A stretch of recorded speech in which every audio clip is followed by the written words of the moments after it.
senhores desembargadores, senhor procurador, advogados presentes, caros colegas de fada aqui da segurança. Vamos dar início aqui à 102ª, muita sessão, né? Ordinária presencial de julgamento dessa segunda Câmara. Hoje, dia 11 de março de 2024. Pergunto aos senhores desembargadores se tem alguma indicação ou proposição. Oi. Propor um voto de pesar. Minha amiga de longa data, Lígia Maria França Diniz, pelo falecimento de sua mãe, senhora Nídia Tameirão França. Muito obrigado. Vereador Salto de acordo? Eu queria propor um voto de congratulação para o presidente da entidade dos militares estaduais brasileiros. Está promovendo o evento do dia 13 até o dia 16, em Florianópolis. É um pessoal lá de São Paulo, Coronel Miller, né? Parabenizando por ter organizado um evento de tão grande, é o Congresso Nacional de Oficiais Militares Estaduais. De acordo? Te mandei, né?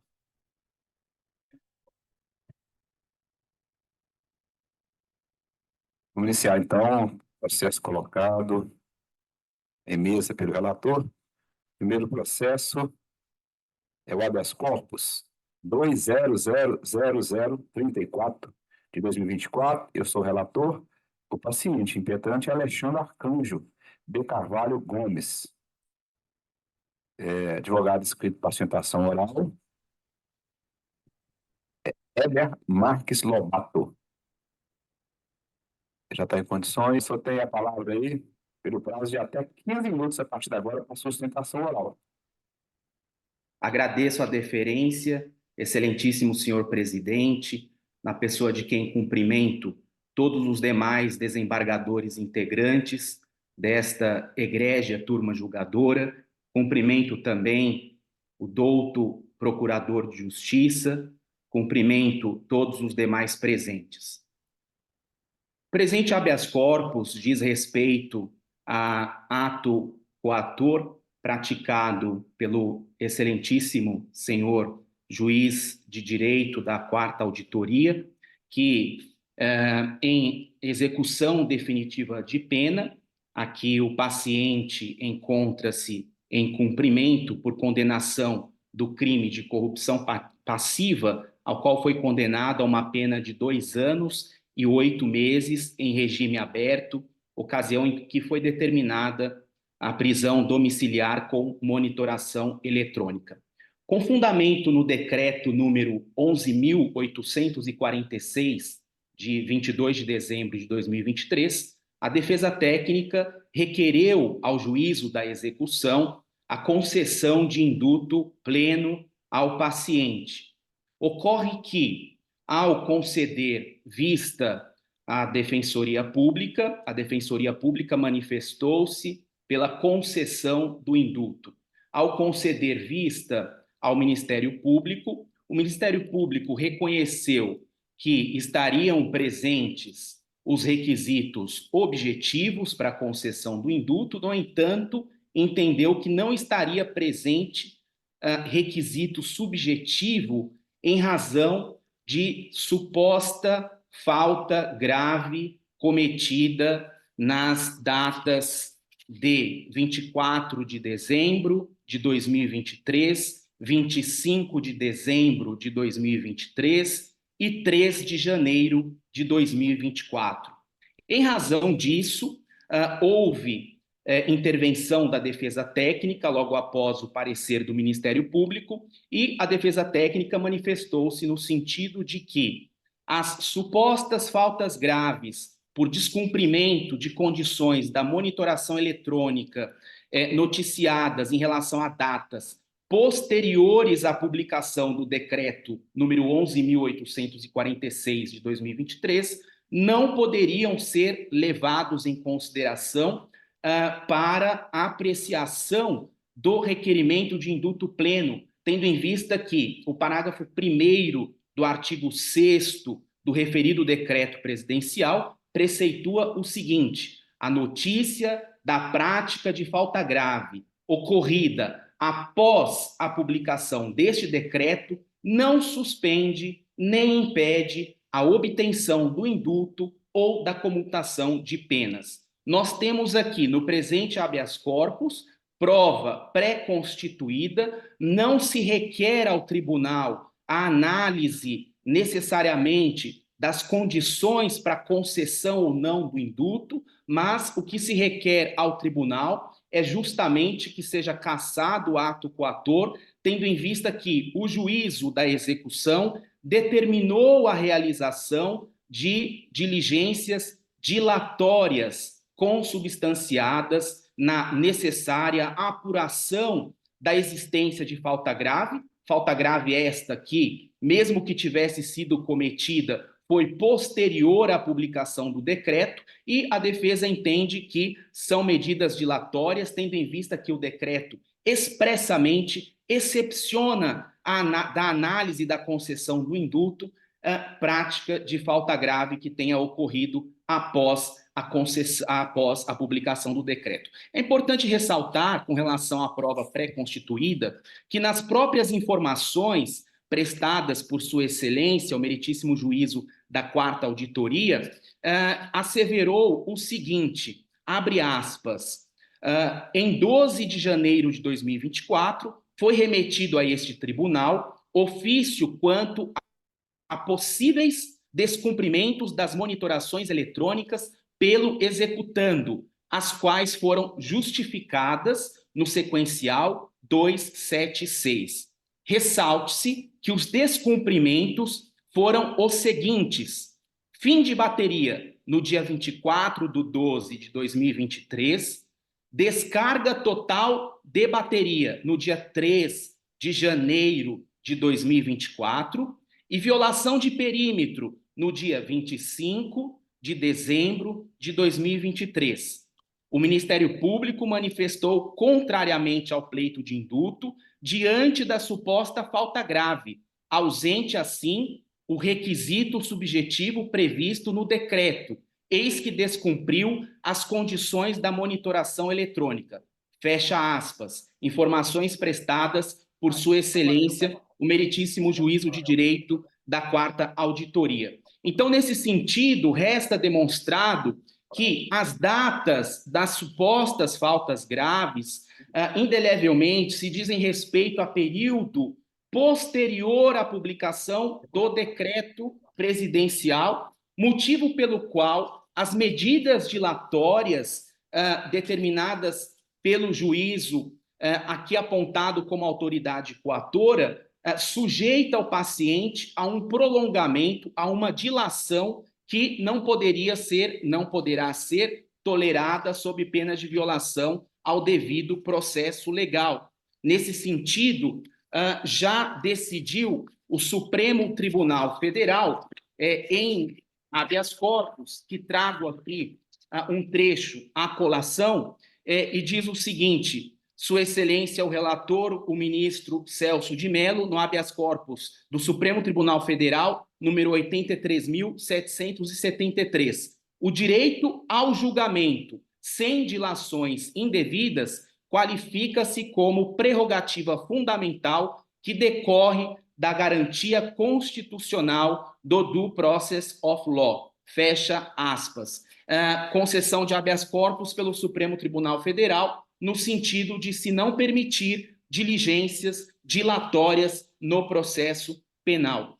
Trago também mais 2 precedentes do Superior Tribunal de Justiça, habeas corpus em questões relativas à falta grave em matéria de indulto, assente na jurisprudência do Colém Superior Tribunal de Justiça que a prática de falta grave fora do período previsto no decreto presidencial, justamente o caso dos presentes autos, não justifica o indeferimento do indulto por ausência de requisito subjetivo, sob pena de afronta ao princípio da legalidade e da separação dos poderes. Trago aqui o agravo regimental no habeas corpus número 681.579 do Distrito Federal, relator ministro Ribeiro Dantas, onde diz o seguinte: agravo regimental no habeas corpus, execução penal, comutação de pena, falta grave praticada fora do período descrito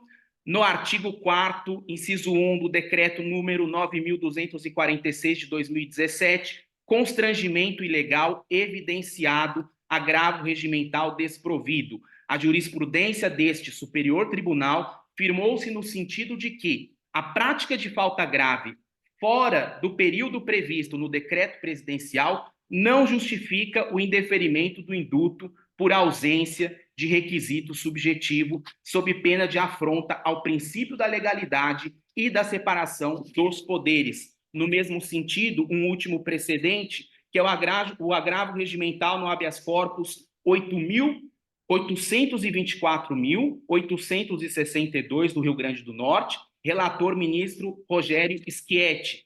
É imperioso assinalar que a jurisprudência desta Corte é no sentido de que, para análise do pedido de induto ou comutação de pena, o magistrado deve restringir-se ao exame do preenchimento dos requisitos previstos no decreto presidencial, uma vez que os pressupostos para a concessão da benesse são da competência privativa do presidente da República. Então, nesse sentido, é que a presente impetração visa que seja cassado o ato coator que determinou a realização de diligências dilatórias no sentido de se apurar eventual falta grave que, sem controvérsia alguma, teria sido cometida após a publicação do decreto número 11.846. Nesse sentido, a defesa roga pela concessão da ordem. Muito obrigado, Excelência.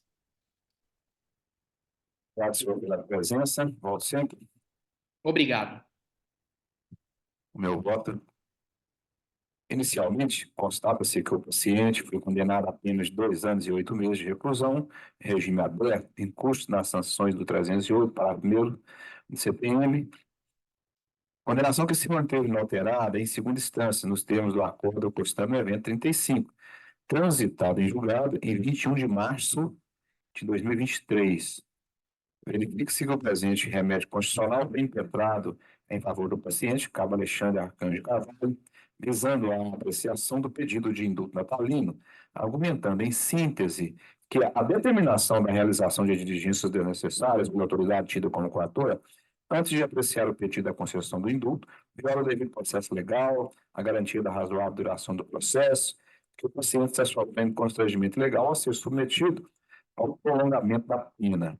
Da análise dos autos originários, bem como das informações prestadas pela autoridade coatora, extrai-se que em 26 de dezembro de 2023, a defesa do paciente requereu a concessão do induto natalino, conforme no decreto 11.846 de 2023, visando a consequente extinção da punibilidade, por mesmo a comutação da pena imposta ao cabo Alexandre Arcanjo. Verifica-se ainda que a defensora pública, a defensoria por si manifestou favoravelmente a concessão do benefício, em seguida o pedido do Ministério Público. Foram juntadas as certidões de antecedentes criminais do paciente, como se nota nos eventos 229, 256 e 272.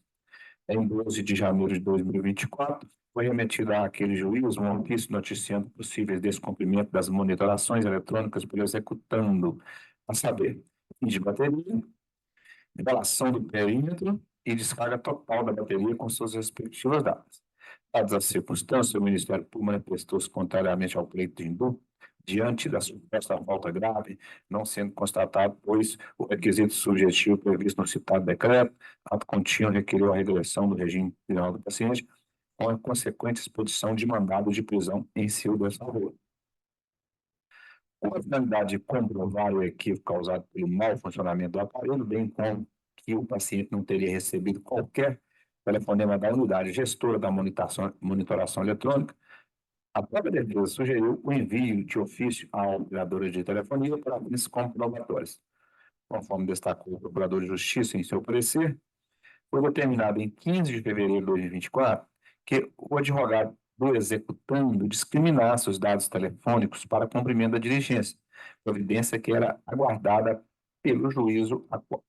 É importante salientar que até o dia 20 de 2 de 2024, data em que foram prestadas as informações pelo juiz de primeiro grau, tais dados não haviam sido prestados pela defesa do paciente. Desse modo observa-se hipótese de venir contra factum proprium, vedação de comportamento contraditório, uma vez que as diligências contra quais se insurge o paciente foram sugestionadas pelo próprio impetrante, advogado constituído para a defesa de seus interesses, conforme se exprime do evento 1. Da análise dos documentos juntados aos autos, em especial as informações prestadas pela autoridade tida como coatora, não me parece que há qualquer abuso de poder ou de autoridade por parte daquele juízo. Pelo contrário, a meu ver, o magistrado agiu de maneira diligente, cautelosa, como lhe é de costume, ao deferir o pedido formulado pelo Ministério Público, após a manifestação da defesa. Nesse sentido, trago por oportuno o trecho das informações prestadas pelo juiz de execução. Veja-se, verifique-se assim que o pleito de indulto, com base no decreto 11.846 de 2023, para sua concessão, torna-se necessários averiguar não apenas os requisitos objetivos, os quais o paciente possui, mas também os requisitos subjetivos, que aguardam o devido cumprimento das diligências requeridas, para averiguação de possível descumprimento de monitoração eletrônica, que ensejaria não apenas o indeferimento do indulto, como também outras penalidades diante de falta grave. É importante destacar que há flagrante dissonância entre o posicionamento do Ministério Público e da Defensoria Pública quanto à concessão do benefício ao paciente, razão pela qual deve-se analisar pormenorizadamente, naquele juízo, execução, o preenchimento dos requisitos objetivos e subjetivos previstos no decreto em comento. Nesse contexto, entendo que para a concessão ou não do benefício é necessário o exame aprofundado das provas constantes dos autos, procedimento vedado pelos estritos limites do mandamus, caracterizado pelo rito célere e por não admitir dilação probatória. De mais a mais, diante da ausência de pronunciamento do juízo de primeira instância acerca do mérito do pedido de concessão do indulto natalino, é vedado ao Tribunal de Justiça Militar se manifestar sobre a questão. Assim, nos termos da jurisprudência vigente no STJ, a ausência de apreciação da matéria pelas instâncias ordinárias impede qualquer manifestação de instância superior, sob pena de se configurar prestação jurisdicional em indevida supressão de instância. Foi o que disse o ministro Jorge Múcio em decisão publicada em 30 de setembro de 2022, no STJ. A análise da pretensão defensiva exige o exame aprofundado das condições subjetivas do sentenciado ora paciente, o que é inviável na via estreita do habeas corpus, ressaltando-se que há previsão de recurso específico na hipótese dos autos. Reitero que o habeas corpus não pode ser utilizado como substitutivo de recurso próprio, a fim de que não se desvirtue a finalidade dessa garantia constitucional, com exceção de quando a ilegalidade apontada é flagrante, o que não é o caso. Aí eu cito uma jurisprudência aqui do ministro Reinaldo Soares da Fonseca, da 5ª Turma do STJ, julgado recentemente, no dia 1 de março. Ele fala o seguinte, também em habeas corpus: em razão da utilização crescente e sucessiva do habeas corpus, o STJ passou a acompanhar a orientação do STF, no sentido de não ser admissível o emprego do right como sucedâneo de recurso, a fim de não se desvirtuar a finalidade dessa garantia constitucional, preservando-se assim sua utilidade e eficácia, garantindo a celeridade que o seu julgamento requer.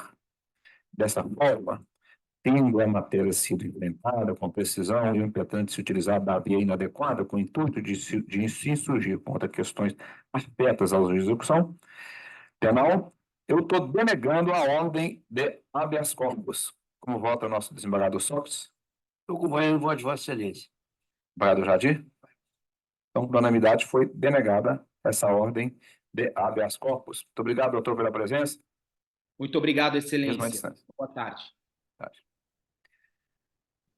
O segundo processo é o agravo de execução penal, número 2000064067-2022. Eu sou o relator Claudinei de Castro, agravante. Advogado Alexandre Marques de Miranda, agravado Ministério Público. Doutor Alexandre, a partir de agora, o senhor tem prazo de até 15 minutos. Seja bem-vindo a esse tribunal novamente. Excelentíssimo senhor presidente dessa egrégia Câmara, na pessoa de quem cumprimento os demais desembargadores aqui presentes, excelentíssimo senhor procurador, nosso amigo Eli, quem sempre nos atende com tanta presteza, senhores servidores da segurança, assistência técnica. Excelentíssimo senhor presidente, primeiro eu gostaria de agradecer a Vossa Excelência a retirada de pauta da última sessão. A gente tem tentado se desdobrar, mas ainda não estamos conseguindo ficar em 2 lugares ao mesmo tempo. E agradeço aí e peço desculpas pelo eventual transtorno que tenha causado. Excelência, a questão dos presentes autos busca discutir a cassação de um benefício.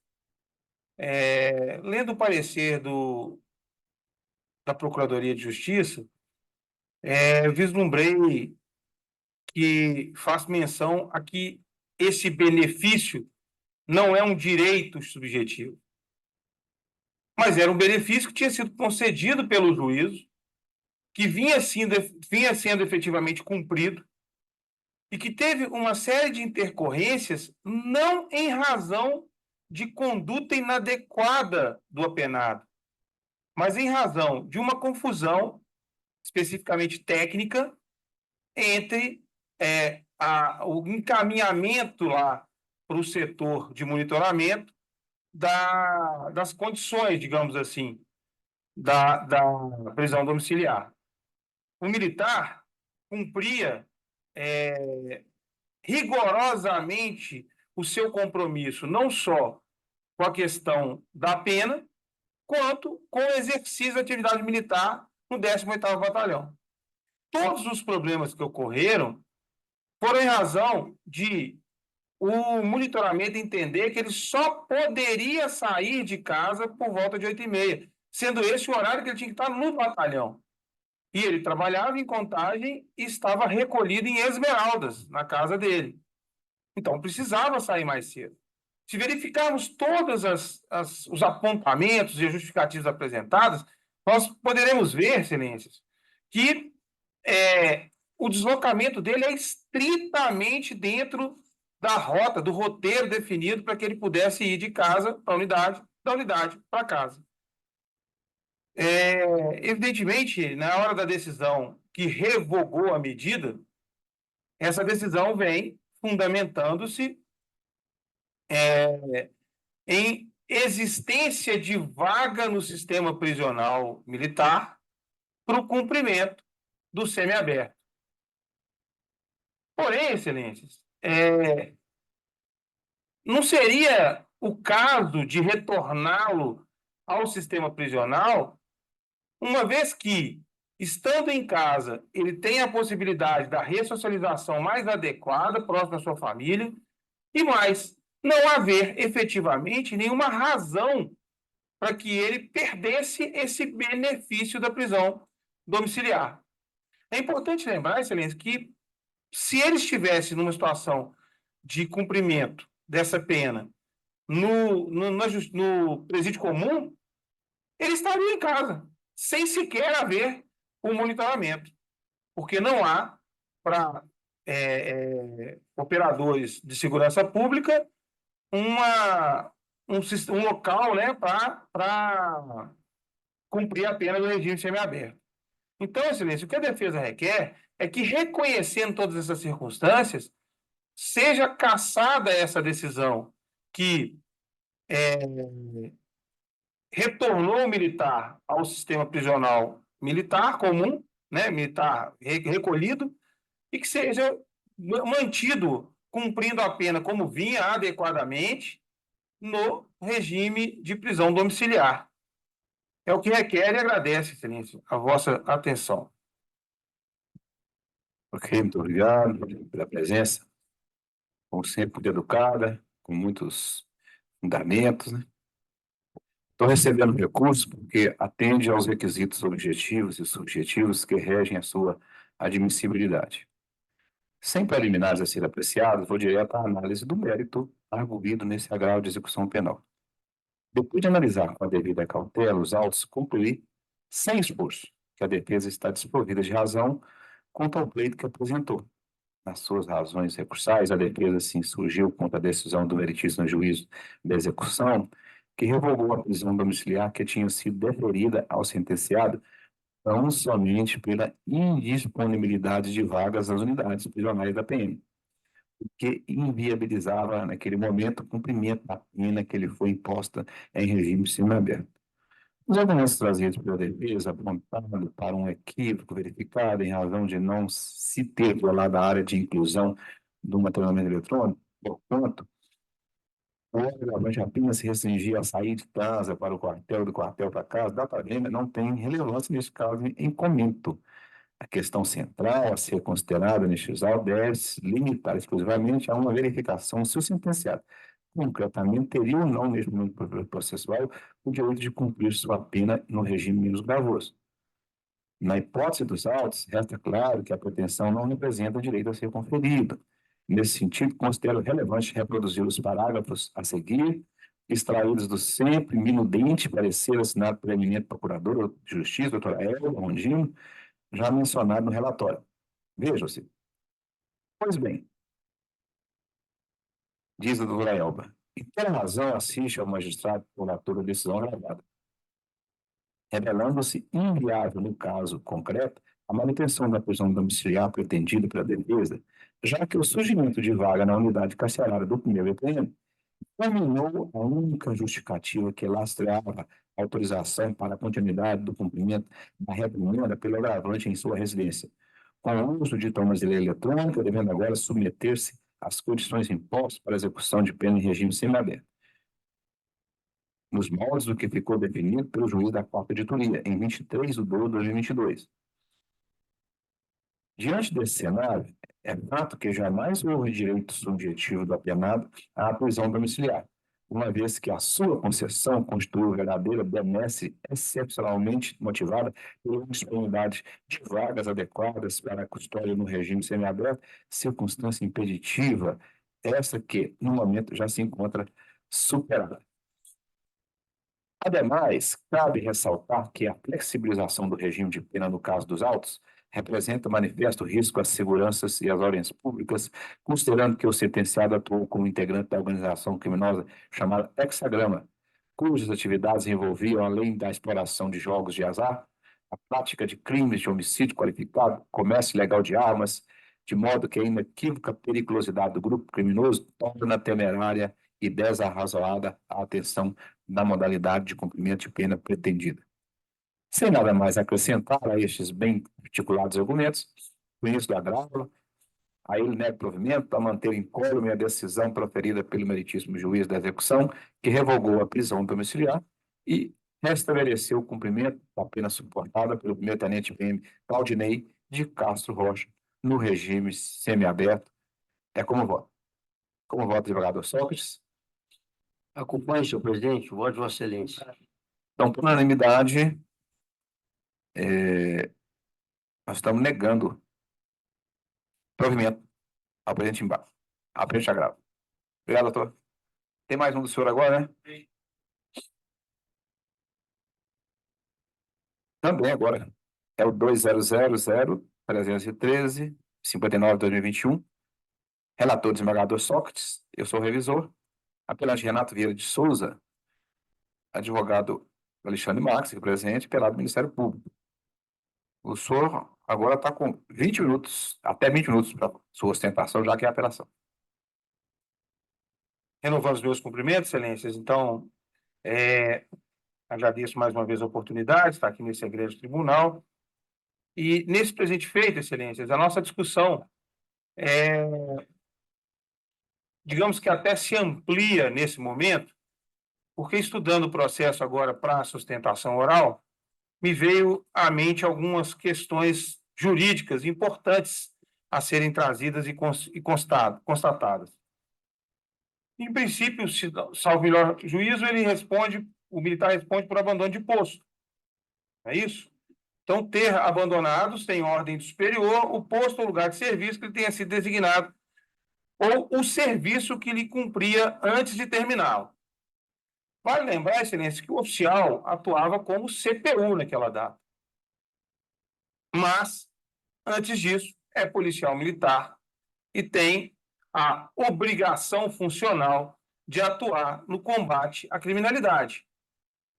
É preciso lembrar que a área que ele atuava é imensa, e vai até muito próximo da cidade de Conceição do Mato Dentro. É preciso considerar ainda, Excelências, que o que o militar fazia não passa nem perto de uma conduta que pudesse se amoldar ao abandono de posto ou até ao descumprimento ali daquele serviço policial militar. Nós podemos até considerar, eu tenho dito muito isso em alguns julgamentos em primeira instância, que nós estamos precisando definir, separar o que é objeto do direito penal e o que é objeto da questão administrativa.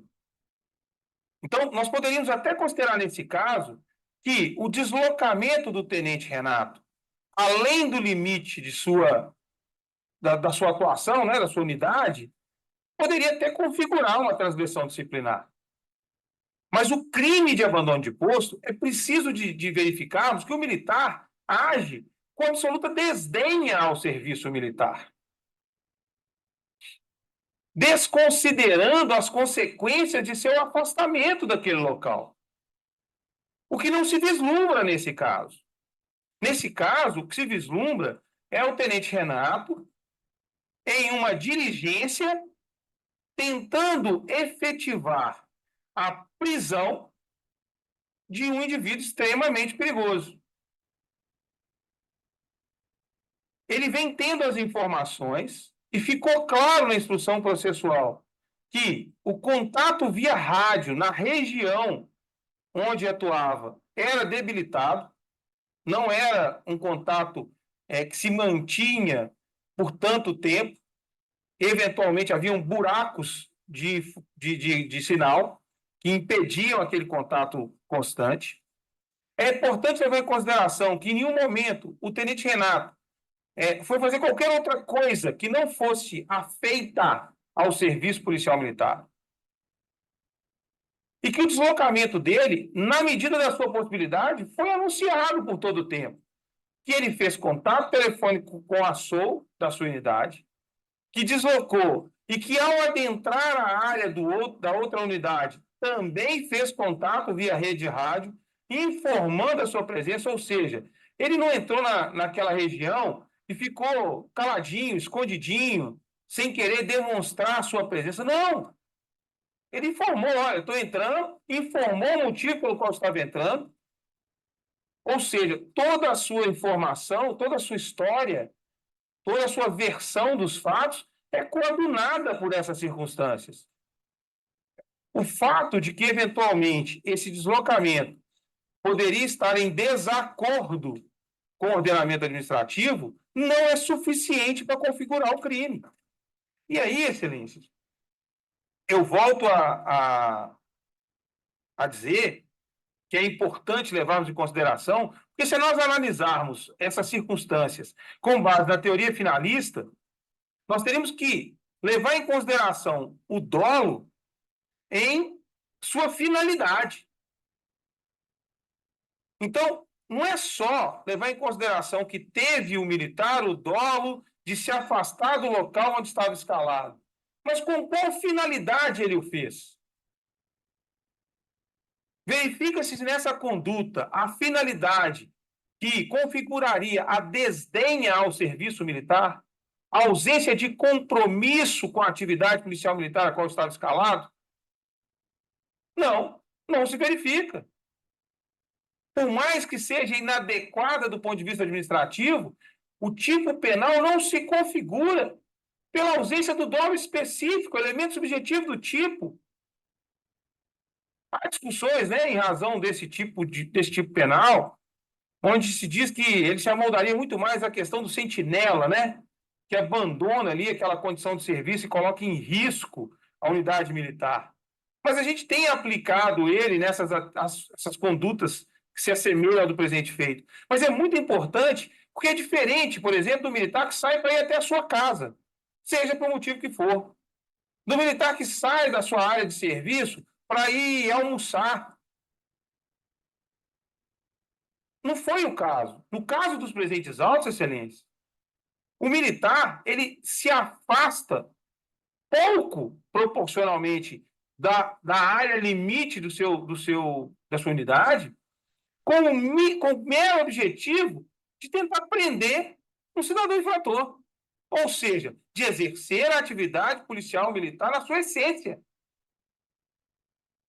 Então não há desdém ao serviço militar. Mas ele tem o cuidado de fazer comunicação, de noticiar onde estava, onde se encontrava e o que estava fazendo pelos meios que tinha disponíveis. Nós sabemos que tem determinadas regiões do estado de Minas Gerais que o contato via rede rádio é extremamente difícil. E o radiooperador da sala de operações da unidade que ele estava vinculado foi claro em dizer em seu depoimento que recebeu a ligação do tenente Renato. Então, excelências, o que eu gostaria que vossas excelências apreciassem é principalmente essa questão da finalidade da conduta. Se considerarmos que o dolo é o elemento subjetivo do tipo penal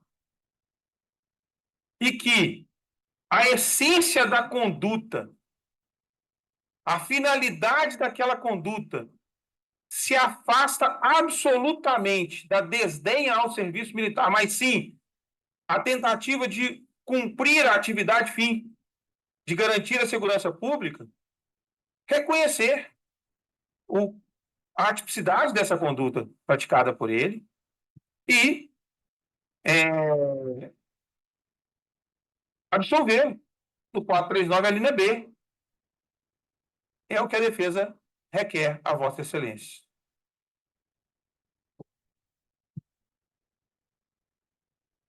Senador Socas. Senhor presidente, doutor Gadir, a questão do tenente é que a defesa falou da tribuna que não tinha comunicação falha no local. Aí, quando acho que o tenente, a condição dele de coordenador do policiamento da unidade, para o qual estava escalado, né, ele deveria ter, no mínimo, anunciado ao seu superior que ele ia se afastar. Ele não fez isso. Ele avisou lá no destino, mas aí não cumpriu. A obrigação dele teria ter falado com o comandante autorizar ele, ou então destinar outra pessoa para ir fazer a mesma diligência dele. Então, o serviço dele como coordenador, que deixou a deriva lá, os outros policiais, que vários tentaram falar com ele, não conseguiram. Então, julgar a culpa no sistema de comunicação, todo mundo já sabe, não é o mais apropriado nesse caso. Se ele tivesse avisado, resolveria o problema. E o comandante teria decidido pela ida dele ou ida de um outro, mas deixar os demais sem contato, sem coordenação, ele fugiu à principal função dele, que é exatamente coordenar o policiamento na área, né? Ele já sabia das comunicações, tanto é que ele mesmo teve dificuldade de falar, então estava ausente. Ninguém falava com ele e ele não falava com ninguém, né? Então, meu voto é o seguinte: eu estou submetendo a análise dessa colenda Câmara, julgadora, a matéria de prejudicial de mérito, suscitada relativa à extinção da punibilidade do acusado em virtude da ocorrência da prescrição da pretensão punitiva pela pena em concreto, retroativa. No caso em análise, o réu foi condenado a 6 meses de detenção pelo cometimento do crime de abandono de posto, previsto no 95 do CPM, atraindo, portanto, a incidência do prazo prescricional de 2 anos, de acordo com o disposto no artigo 125, inciso 7 do Código Penal Militar, em sua redação original. considerando que o crime objeto dos autos foi praticado em 10 de 3 de 2020, ou seja, antes da vigência da Lei 14.688, de 23, que alterou o referido prazo.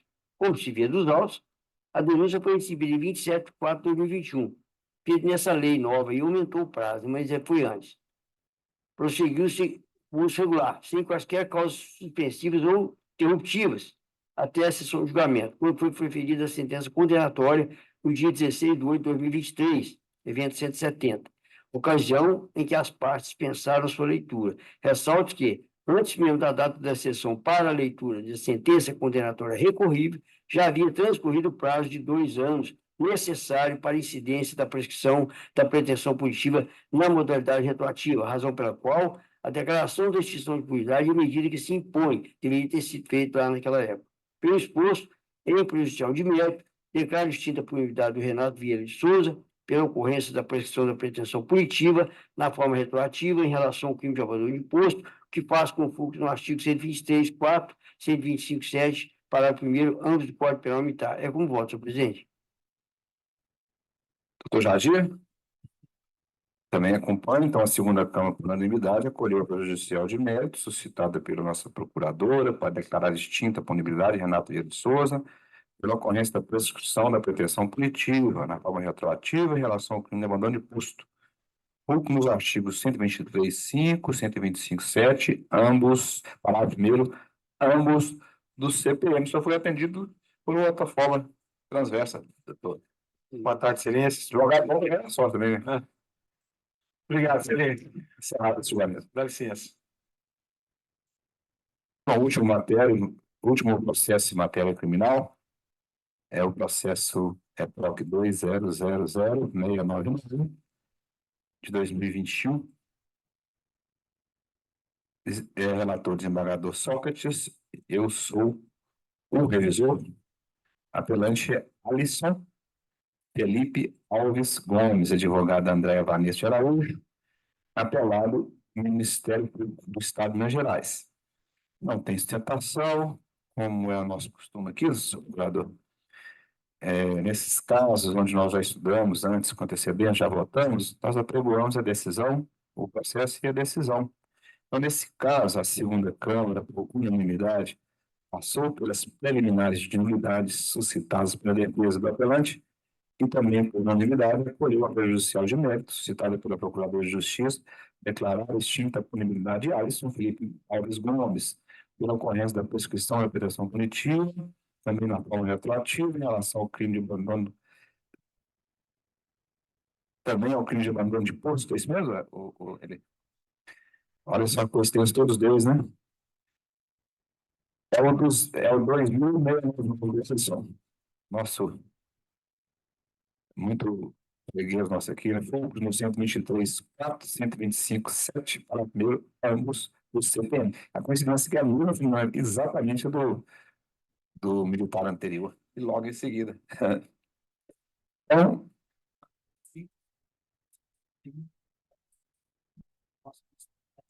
essa aqui? Aqui, o 2000?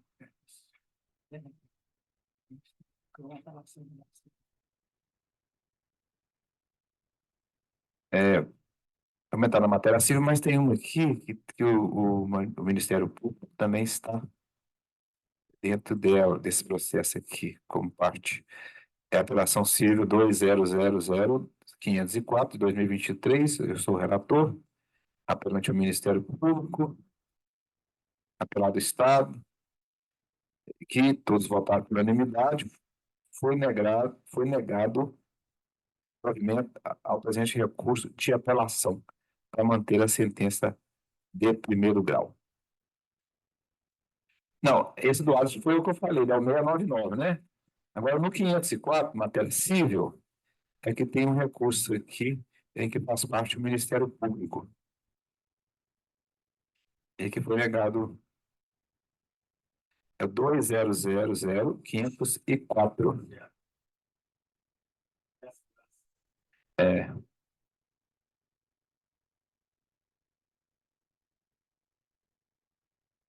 Então, encerrada aí a essa parte. Vamos então para a matéria civil Não, militar. integral, né? É, O Ministério é matéria civil raiz, né? aqui, senhor presidente. É lamentável, né? Esse processo aqui, abandono de poço, Dois, Banana. prescrever. Justiça especializada não pode prescrever. Primeira coisa. Crime propriamente militar, pior ainda, não pode prescrever. Senão fica só na área administrativa, né? Não, A sanção. administrativa não. Porque se tiver alguma transgressão, pune, né? Leva até Pois 5 anos. O 195, 3 meses a 1 ano. Já é pena pequena, né? Quer dizer, 1 ano prescreve em 4 anos. E prescrição, né? A coisa. Hein? Como é que é? Ah, claro, mas estou dizendo que em justiça especializada, prescrição não cabe. Em crime propriamente militar, mais ainda, né? Mas tudo bem. Obrigado. Nós estamos com mais 6 juízes, você ajudar. Aí quando tinha as precatórias, né? Era bem pior, né? Pois é, eu Piorou agora com tudo eletrônico. eu expedi a precatória, eu já despachava para os autos vier concluídos para mim em 1 mês. Aí eu cobrava. Aí o juiz falava que. Tem uma vez que o juiz falou assim: eu falei, se tiver, devolver a precatória, entendeu? Pirraça, né? Aí, aí eu passei a cobrar precatória via corregedoria. Aí vinha rápido. Eu mandava para a corregedoria da polícia, da Justiça Comum. Aí a procuradoria tinha um juiz que ele até ele foi demitido do Triângulo Mineiro, uma cidade do Triângulo. Ele ficava com precatória 2 anos com precatória, 1 ano e meio, 2 anos. Depois eu fiquei sabendo que ele perdeu o carro. Eu sou da caminhada do CNJ, do juizado de cooperação, né? De cooperação. Tem até um desembargador lá do TRT, que é o responsável, Antônio Gomes. Ele que é o responsável por toda a magistratura, assim, em relação ao CNJ. E teve um caso que o juiz marcou o precatório, o advogado saiu daqui, foi lá na cidade, chegou lá na cidade e ele desmarcou a audiência. Acontece cada uma. Para protelar. Não sei, cabeça. Como diz meu sou, que cabeça. Mas a precatória, o senhor lembrou bem, na minha época, ia o papel, né? Hoje não tem mais isso. Mas eu mandava fazer concurso, 30 dias eu cobrava, e eu aprendi isso com o doutor Faisal, promotor da Justiça Militar Estadual. Doutor, não é o Faisal de Itaúna, não, é o outro. Aí eu cobrava, aí saía, às vezes demorava mais ainda, fazia pirrar, aí via corregedoria, aí vinha rápido. Agora, crime propriamente militar e prescrição, hoje, nos dias atuais, isso lá em 86, 88, 89, 90, vai lá, e eu não deixava, não, sem falsa modéstia. Porque crime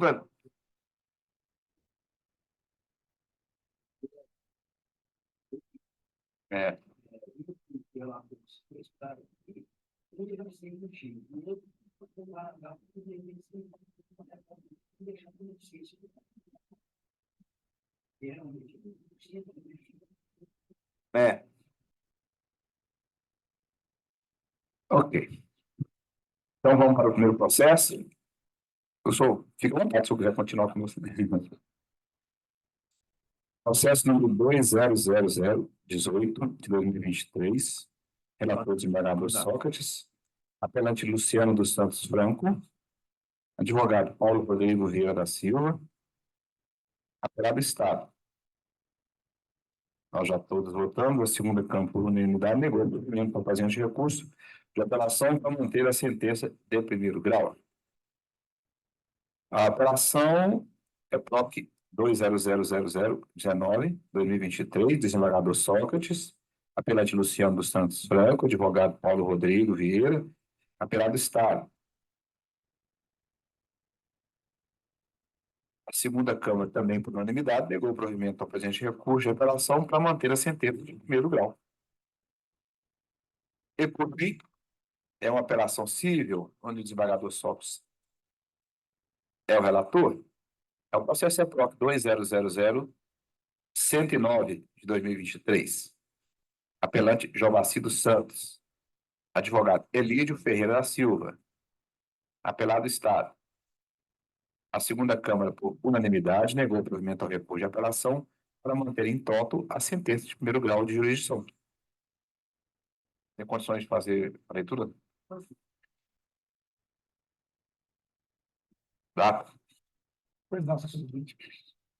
Ata da 102ª sessão ordinária presencial de julgamento, segunda Câmara, realizado no dia 11 de março de 2024. Presidente, excelentíssimo senhor desembargador James Ferreira Santos. Presentes, excelentíssimo senhor desembargadores. Jadir Silva, Sócrates Edgar dos Anjos. Procurador de Justiça, excelentíssimo senhor Dr. José Renato Rodrigues Bueno. Falsos trabalhos, proposições, votos de congratulações e felicitações. Proposto pelo excelentíssimo desembargador James Ferreira Santos, foi aprovado votos de congratulações e felicitações. Com o coronel PM, Santa Catarina da Reserva, Marlon Jorge Tesa, presidente da Federação Nacional de Oficiais Militares Estaduais, FENEM, e com o coronel PM da Reserva, Elias Miller da Silva, diretor de Assuntos Legislativos da PM, parabenizando pela brilhante iniciativa em realizar o Congresso Nacional de Oficiais Militares Estaduais, CONAP, nos dias 13, 14 e 15 de março de 2024, na cidade de Florianópolis, Santa Catarina. Voto de pesar, proposto pelo excelentíssimo senhor desembargador Jadir Silva, foi aprovado o voto de pesar com a senhora Lídia Maria França Diniz, pertencivos aos familiares e amigos, pelo falecimento de sua mãe, no dia 6 do corrente mês, senhora Lídia Tameirão França. Processo em pós-julgamento, processo colocado em mesa pelo relator, matéria criminal, habeas corpus, processo EPROC, número 20.034, dígito 80. Decisão, segunda Câmara, por unanimidade, denegou a ordem de habeas corpus. Sustentação oral, advogado Heber Marques Lobato. Processo em pauta, agravo e execução penal, processo EPROC, número 2.640, dígito 67. Decisão, segunda Câmara, por unanimidade, conheceu do agravo para negar-lhe provimento. Sustentação oral, advogado Alexandre Marques Miranda. Relação, processo EPROC, número 2.313, dígito 59. Decisão, segunda Câmara, por unanimidade, acolheu a prejudicial de mérito, suscitada pela Procuradora de Justiça, para declarar extinta a punibilidade de Renato Vieira de Souza, pela ocorrência da prescrição da pretensão punitiva, na forma retroativa, em relação ao crime de abandono de posto, conforme nos artigos 123.4, 125.7 e parágrafo 1º, ambos do Código Penal Militar. Relação ao processo EPROC, número 2.699, dígito 89. Decisão, segunda Câmara, por unanimidade, passou pelas preliminares de nulidade suscitadas pela defesa, do apelante, também por unanimidade, acolheu a prejudicial de mérito, suscitada pela Procuradora de Justiça, para declarar extinta a punibilidade de Alisson Felipe Alves Gomes, pela ocorrência da prescrição da pretensão punitiva, na forma retroativa, em relação ao crime de abandono do posto, com focos no artigo 123, inciso 4, 125.7, parágrafo 1º, ambos do Código Penal Militar. Matéria civil, apelação ao processo EPROC, no 2.504, dígito 36. Decisão, segunda Câmara, por unanimidade, negou provimento ao recurso. Apelação ao processo EPROC, 20.018, dígito 48. Decisão, segunda Câmara, por unanimidade, negou provimento de recurso. Apelação EPROC, número 20.019, 33. Decisão, segunda Câmara, por unanimidade, negou provimento ao presente recurso de apelação. Apelação EPROC, número 2.109, dígito 41. Segunda Câmara, por unanimidade, negou o provimento de recurso de apelação para manter em toto a sentença de primeiro grau de jurisdição. Nada mais havendo, foi encerrada a sessão. Máximo, né? E hoje é um mote também da Justiça, é isso, né? As conciliações